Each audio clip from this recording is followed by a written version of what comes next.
Salut à tous, bienvenue dans l'entrée. Et non, vous ne rêvez pas. Perun sort un petit module pour le Chris Vector de chez Crytek. Et qui c'est qui va vous présenter ça? C'est Bibi.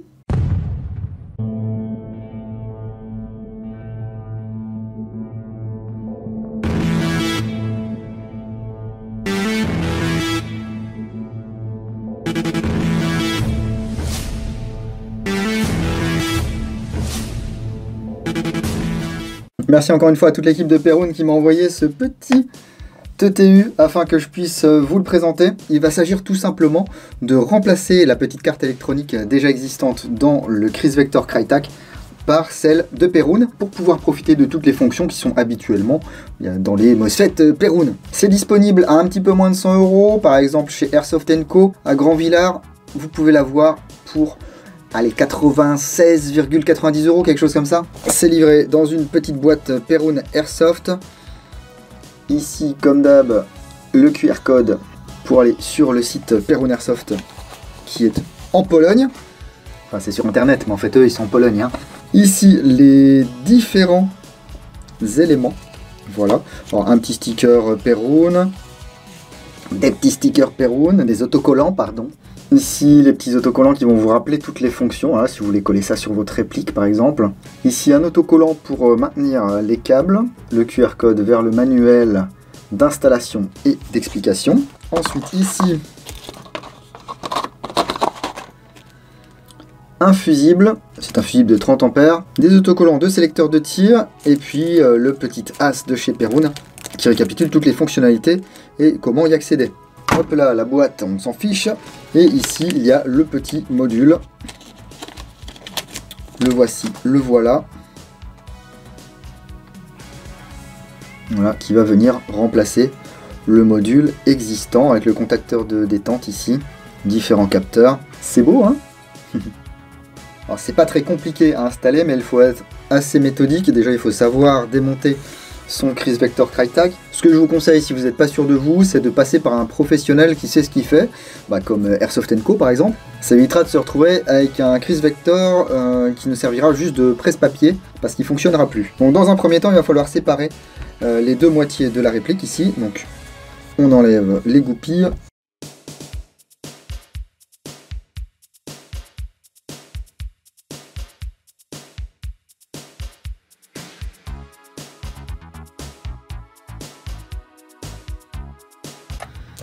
Voilà, si vous voulez un peu plus de détails, prendre votre temps, etc., vous avez bien sûr accès sur www.l'entredudingo.com à la review complète de ce Chris Vector avec le démontage en photo et en explication. Donc là, on tire comme ceci. Par défaut, ici, c'est un fusible de 20 ampères. Perun vous conseille de mettre le fusible de 30 ampères à la place. On verra tout à l'heure où se colle l'autocollant. C'est cette plaque électronique qu'on va venir remplacer. Donc il faut sortir la gearbox. On enlève l'arrêtoir de culasse. 4 vis. Hein. Voilà. On dévisse ici la petite vis du levier d'armement.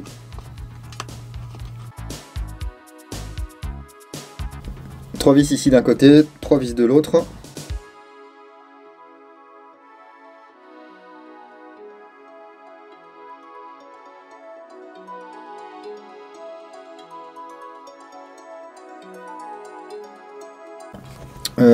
Ah oui, cette goupille là aussi.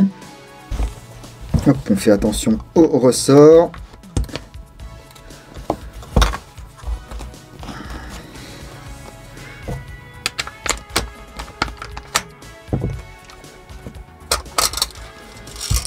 Voilà.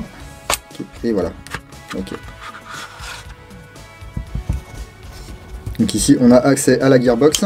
Et ensuite, on va ôter les deux vis de la cage moteur, car il faut déposer le moteur.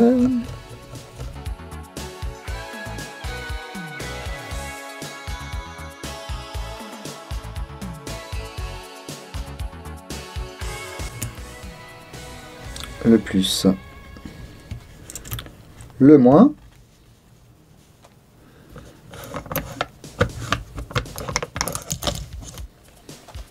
Ensuite, il y a une vis ici qu'on va aller chercher. Une vis ici de l'autre côté.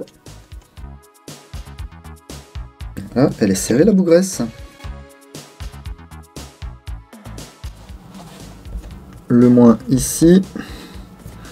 Le plus là. Le petit connecteur jaune.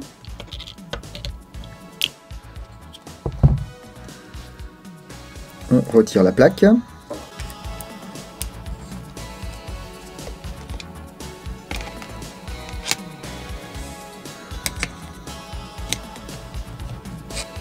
Voilà. La plaque d'origine avec ses micro-switch. La plaque Perun avec ses capteurs. Voilà, il va y avoir des capteurs optiques de sélecteurs. On fait passer les câbles. On va revisser les petites vis de maintien.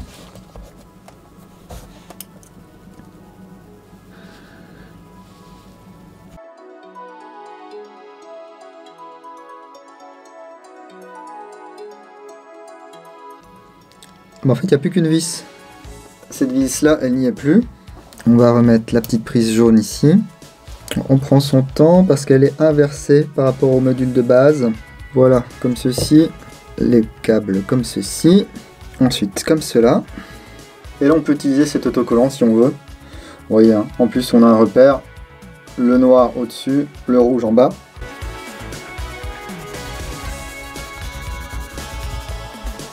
On dégraisse toujours, hein, par acquis de conscience.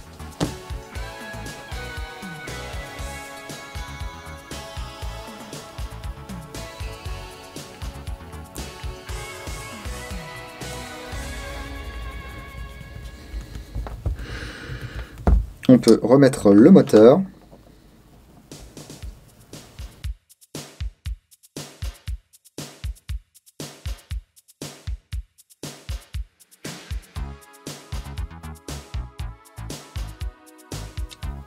On remet la cage moteur.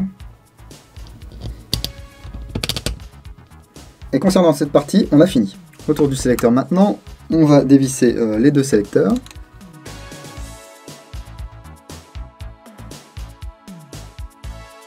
Voilà. On va chasser le rail supérieur à l'aide d'un maillet. Il y a une petite pièce ici, attention à ne pas la perdre. Bon, ce que vous pouvez faire aussi si vous avez un montage de lampe ou autre, c'est le monter dessus pour avoir un petit peu plus de force. Bon, l'idée en fait c'est de dégager juste ces deux vis. Je suis allé un petit peu trop loin, j'étais un peu trop enthousiaste. Vous vous souvenez, on avait fait ça lorsqu'on avait changé la queue de détente. Du coup, il faut certainement enlever aussi les sûretés ici.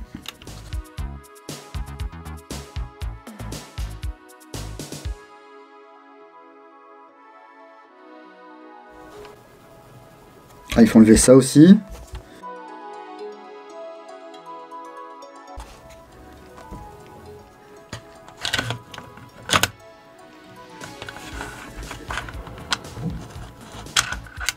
Par contre, vous remarquerez que la connectique ne change pas. Donc si vous voulez en profiter pour recabler ça en DIN, vous pouvez. Hein. Donc ici, on va changer le fusible.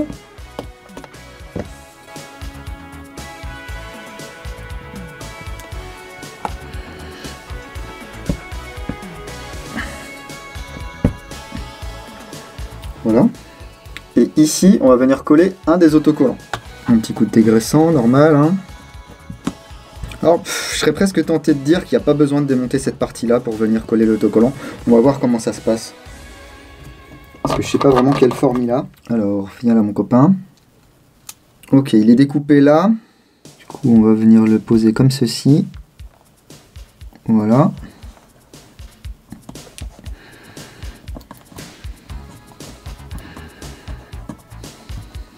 Il est limite un poil trop large.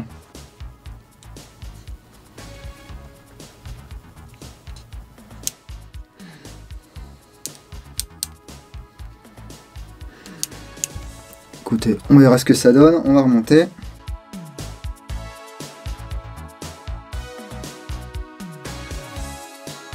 Ouais, franchement, je pense qu'on peut l'installer sans avoir à tout démonter. Hein.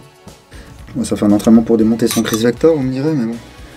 Donc là, on va refrapper de l'autre côté pour remettre le rail en place. Attention, lorsqu'on arrive ici, on n'oublie pas de remettre cette pièce. Hein. Et s'il y a un emplacement certainement qui avait été prévu à la base pour une goupille, eh bien venez bien faire aligner les deux trous. Comme ceci. Et puis on va voir si ça fonctionne. Alors vous le savez, ou vous le savez peut-être pas, lorsque vous mettez en sûreté sur le vecteur Crytek, ça coupe le circuit électrique. Ce qui permet de ne pas drainer sa batterie. Cependant, n'oubliez pas de toujours débrancher votre batterie après une journée de jeu. Ça peut éviter des dégâts dont on pourrait se passer.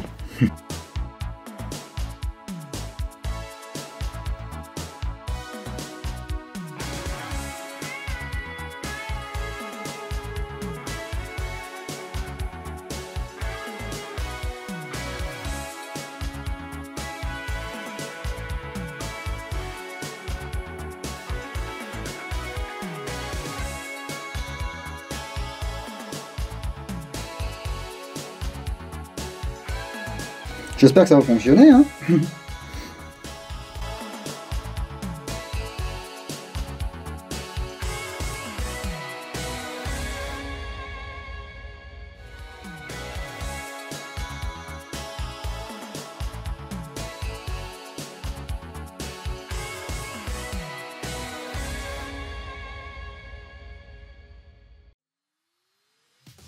Hop, qu'est-ce qui bloque?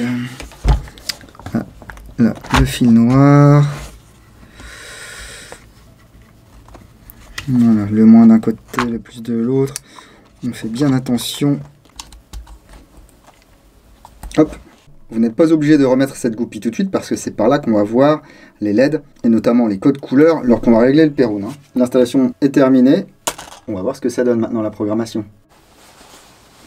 Ok, donc ce que je pouvais moyennement faire avant, c'était utiliser des batteries 11 volts 1 avec ce vecteur. Ça n'aimait pas beaucoup. Donc j'utilisais ce type de batterie, Nanotech, 7 volts 4, 1500 mAh. Donc taux de décharge 20-40C. Ici on a du 20C, 900 mAh, 11 volts 1. Bon, c'est du 11 volts 1. Ça va rentrer dans ma réplique. On va tester en 7.4 quand même, voir ce que ça donne. Et ensuite on passera en 11 volts 1. Donc là il ne va rien se passer, c'est normal. La réplique n'est pas alimentée. On note la sûreté, croûte, et on a eu une petite lumière verte ici, je ne sais pas si vous l'avez vu. Si j'enlevais un tout petit peu de lumière. Donc là, en semi, je devrais avoir du semi. En burst de 2, un burst de 2. Et en full, du full. Ok, donc déjà mon sélecteur est bien reconnu, j'ai pas besoin de faire la calibration. Si jamais, une fois que vous avez mis votre autocollant, ça ne fonctionne pas, vous avez une procédure de calibration dans le manuel du Perun pour Crytek.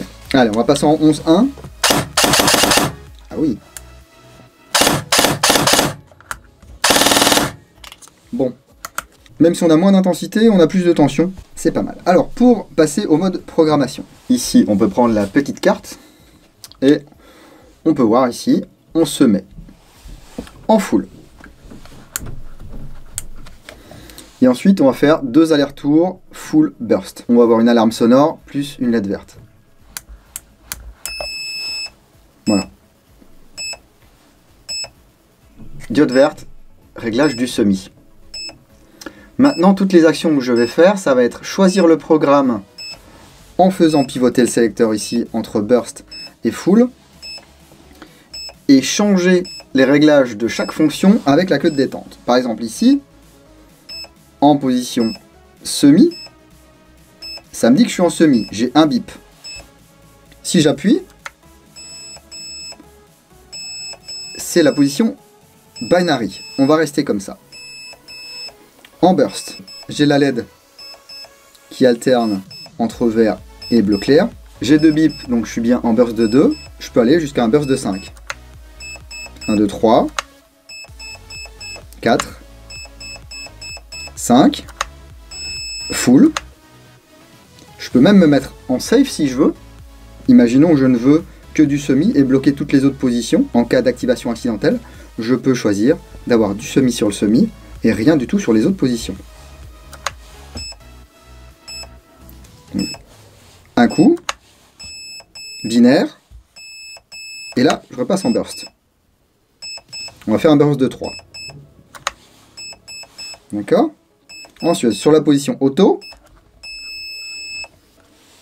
donc là qui est la position rouge-verte, on est toujours d'accord. Bon, j'ai un biplomb, je suis en auto, je veux rester en auto. Ensuite, l'active braking. Donc là, c'est bleu foncé. Soit c'est off, donc pas de son, et jusqu'à 5 niveaux d'active braking. Donc on va rester en 3. Pré-cocking. Pré-cocking, c'est la LED jaune. Donc par défaut, c'est sur off, et j'ai 8 valeurs de pré-cocking. Le pré-cocking, il va être intéressant pour pré-armer le ressort et permettre d'avoir encore un petit peu plus de réactivité, surtout en semi, hein, bien sûr. Donc là, on va essayer de le régler, le pré-cocking.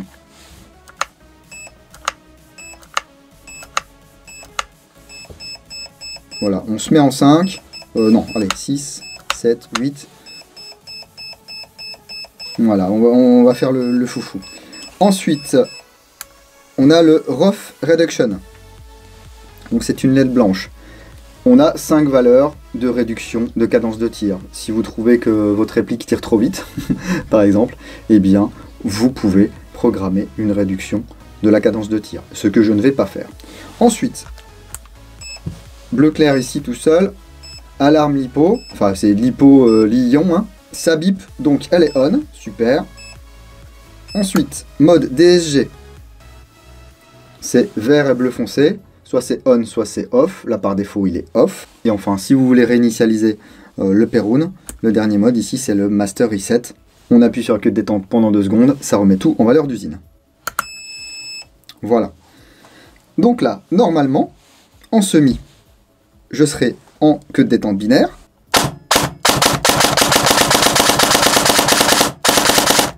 C'est n'importe quoi. En burst, j'aurai un burst de 3. Super. Et en full, qu'est-ce qu'on avait mis? Bah du full, peut-être bien. Voilà. Donc là, je me suis remis en mode coup par coup. Donc vous voyez. Là, je pense qu'il y a trop de pré-cocking.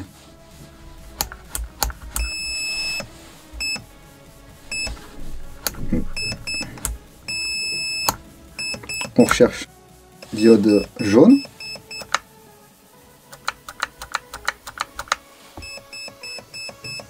Ok.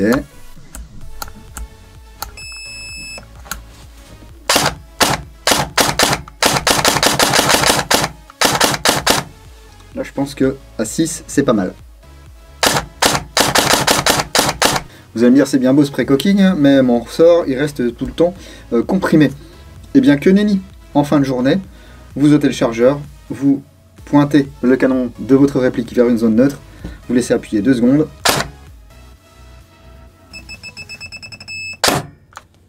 C'est rigolo, hein, ils ont fait un petit tit-tit. Là, le ressort est détendu. En cas de problème, quel qu'il soit, le Perun vous le fera savoir par l'intermédiaire de code couleur ici. Ici, voilà, le système de diagnostic. Ça va vous dire ce qui pêche et ce qu'il faut vérifier sur votre réplique. Donc là, j'ai toujours mon burst de 3 normalement. Et ici, mon full. C'est pas mal, hein. Réplique, stock, une 11.1, le Perun. Et une détente speed, mais bon, ça limite avec la détente d'origine, c'est juste que ça va être un petit peu plus dur. Si vous ne l'avez pas encore changé, vous savez de quoi je veux parler. Hein. La seule chose à laquelle il faut bien faire attention, c'est pas confondre le bip bip du binary trigger avec le bip bip du burst de 2. Hein. Hop. Voilà, là j'ai coupé le jus. Si je remets le jus, on a un petit clic moteur, et puis la LED verte, mais que vous ne verrez pas parce que vous aurez votre goupille. Hein. Voilà. Et à la fin de la journée, comme je vous l'ai dit précédemment, on débranche sa batterie et on stocke tout ça. Si vous avez peur de ne pas vous souvenir de tout, eh bien moi j'ai collé le pense-bête ici, à l'arrière de ce bloc. Je pense que certains vont redécouvrir leur Chris Vector Crytek avec ce module Perun. Déjà avec la queue de détente, on redécouvre un petit peu. Là, le fait de pouvoir utiliser des 11 volts 1 sans avoir peur de cramer l'électronique Crytek, déconseillé la 11.1 avec ce système. Hein. Là, avec le module Perun, il n'y a que votre mécanique qui peut éventuellement souffrir si vous faites un petit peu n'importe quoi. Si vous avez fait un montage DSG dans ce Chris, eh bien vous avez un mode ici DSG qui va aider l'électronique à gérer votre DSG. Mais en ce qui me concerne, avec ce Chris, je joue le plus souvent en semi, voire en burst de 2. À part pour l'aspect technique de la chose, j'ai jamais trouvé aucun intérêt à faire des répliques qui ont des cadences de mongol, parce que en jeu, je ne vais certainement pas me mettre en full et tirer 40 secondes sur un camarade. Hein. En tout cas, dites-moi dans les commentaires ce que vous pensez de ce module Perun pour Chris Vector Crytek. Merci à toute l'équipe de Perun encore une fois pour m'avoir fait confiance et m'avoir envoyé ce petit Perun afin que je le teste et puis que je puisse vous le montrer. Est-ce que d'ailleurs vous avez le Chris Vector Crytek? Est-ce que vous en êtes content? Et puis est-ce que un tel système vous intéresserait pour votre Chris chéri? C'est le moment de poser un gros like sur cette vidéo, de s'abonner, de cliquer sur la petite clochette là pour ne rien louper.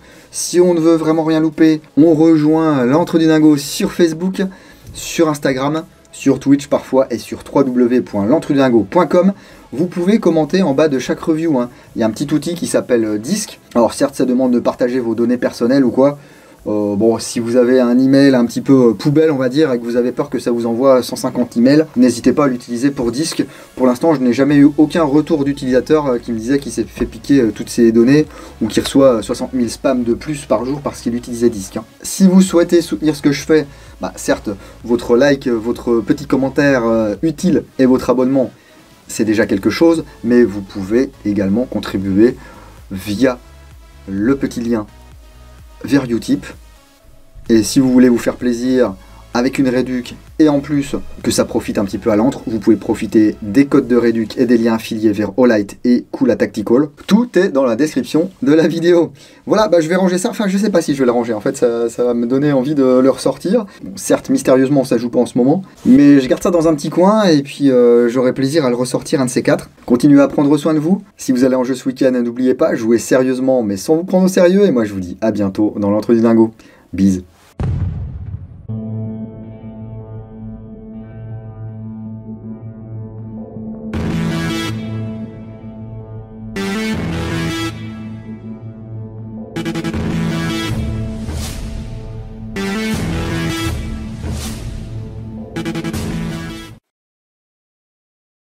Allez, un petit bonus.